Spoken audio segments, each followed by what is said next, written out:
Hi, this is Seven. I'm doing a series on urban awakenings, being enlightened in an urban environment. The reason I am focusing on that is because, particularly in America, which is where I'm from, it's a very Christian based country, which for somebody who like me, who thinks outside of that box and who does, I don't confine myself to a Christian box, the spiritual journey that I went on years ago took me to a lot of different places. Took me to Eastern philosophy. Took me to my own internal revelations, as well as principles that I learned in Christianity that I kept. Me understanding that the God that I acknowledge, that I am grateful for, that I keep in my heart is inside of me and outside of me, and that God does not judge me. That, this is a journey of learning and growing and understanding and also helping. This is an expansion of spirit.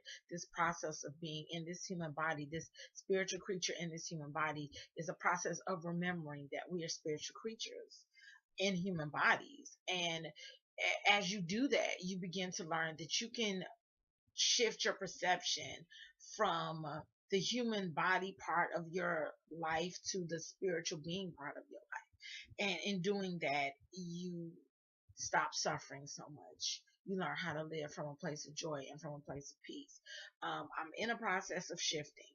I've been doing it for years. It's a slow process due to the fact that I do not spend large amounts of time in meditation like Eastern spiritual masters do.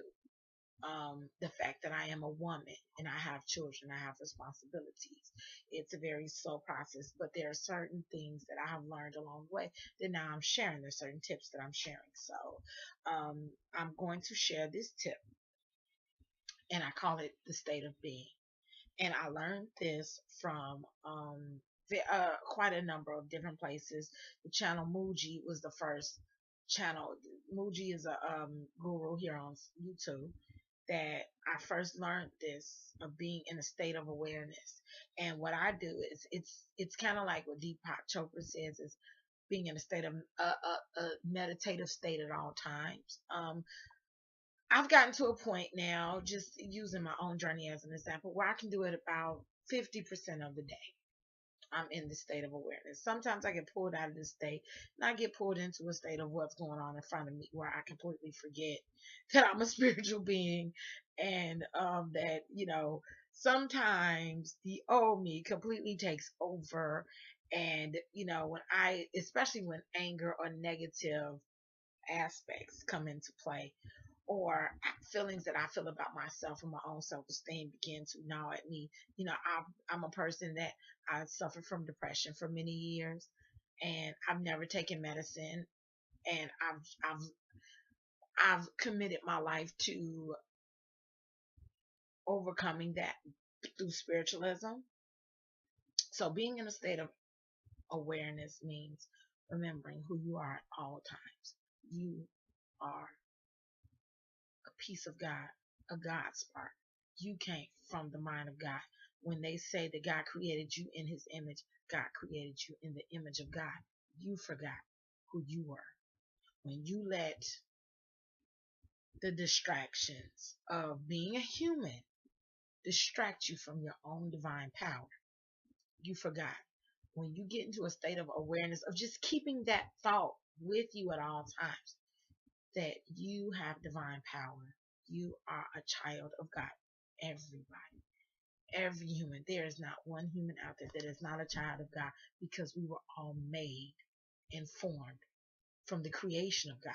Even whether you believe in evolution and you don't believe in the personality of God, because that's kind of where, a lot of us atheists get turned off from religion, because instead of them remembering the image of God, human beings begin to formulate God in their image instead of formulating themselves in the image of God. They gave God a personality, they gave God character flaws, being jealous, being revengeful, being angry. Human beings gave God those flaws because they liken God to their own nature. But the reality of the situation is it is our nature to be unconditional, loving beings to each other because that's where we came from. But when we got in this body and you put on the veil of forgetfulness, you forget that that's where you came from. You came from a state of love. That is why spiritualists meditate, because they connect back with that state, that that state that they were in before they forgot and before they were in this body. If you cannot do that, or if you don't have time, you can just take this with you. The ego, the personality that you have, when you were born, you were a clean slate. As soon as you were born, you were given a name. Um, Story for Life has a video about drawing the making of the ego. As soon as you were born, you began to be drawn on. You began to be scribbled on. You were given a name. You were given preferences. You were allowed to explore. As a kid, I like peas. I don't like this. And as you grew older, that ego cultivated itself. It grew into self-image of I like to dress a certain way, what I want to be. You follow society standards, grow up, get a job, you know, and you don't remember that any problem that you have, the answer is already inside of you. You were sent here with the knowledge that is trapped into your subconscious, but it's there. The knowledge to solve any problem you have. Meditation taps into the subconscious and unleashes that power to be there. But also, being in a state of awareness connects you to God at all times because you remember who you are and where you came from. You don't pay attention to the ego and what you like and what you don't like and who offended your ego. And, remembering who you are will also get you to remembering who everyone else is. Everyone else is on their own journey of discovery, just like you. We are all co-creators, and we are magicians. We all have the power to create our environment, our surroundings, our universe, what we want to do, what we want to see. But in sharing this space, sometimes everybody else's stuff begins to bump and coincide with other people's. Okay, so the next one is, the phrase, oh, yes, that's going to be good. Yeah. Oh, sorry, you guys. The phrase, let go and let God. I took this phrase from Christian thinking. My wife also gave me a phrase. What was the phrase that you used to say? It's gonna be what it is, and it is what it is. It is what it is, and it's gonna be what it's gonna be. And she would say that very cynically, but when I started adopting that, it taught me to let go of things that I cannot control because I'm a control freak. I try to control everything in my 360 because I like for it to flow a certain way because it brings me inner peace.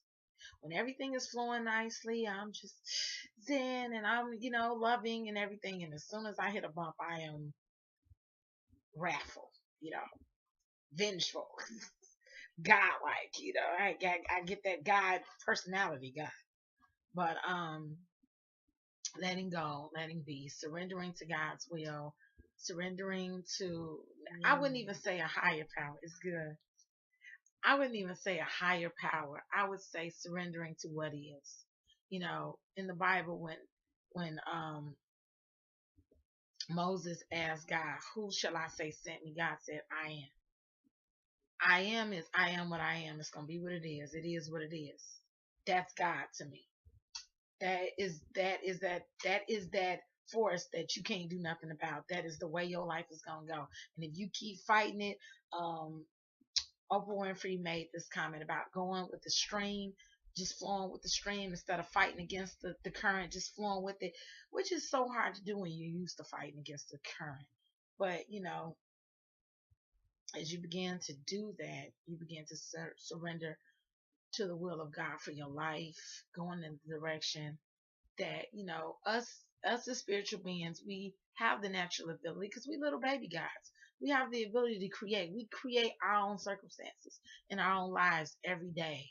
And when we hit a bump in that, and we hit that ain't the way we want it to go, that is that little baby God in us, that power that we have in us that we want to come to the forefront. But it's not always in our best interest, even the plan for our life or the will of our life. So even if you don't necessarily believe in God, there's a will of it, it is going to be what it is, and when you can't control it, and surrendering to that notion. I heard somebody say, his name is Bert Harding. He has a YouTube channel. He's another guru. He said surrendering to God's will means letting go of the expectations you have for the outcome. And it's basically letting go to from what you feel like it's supposed to be, and just accepting the fact that it'll be what it is. Okay, so two more points that I have examined for being in a state of enlightenment. Okay. Okay, so stay tuned for more videos, you guys. Peace and blessings.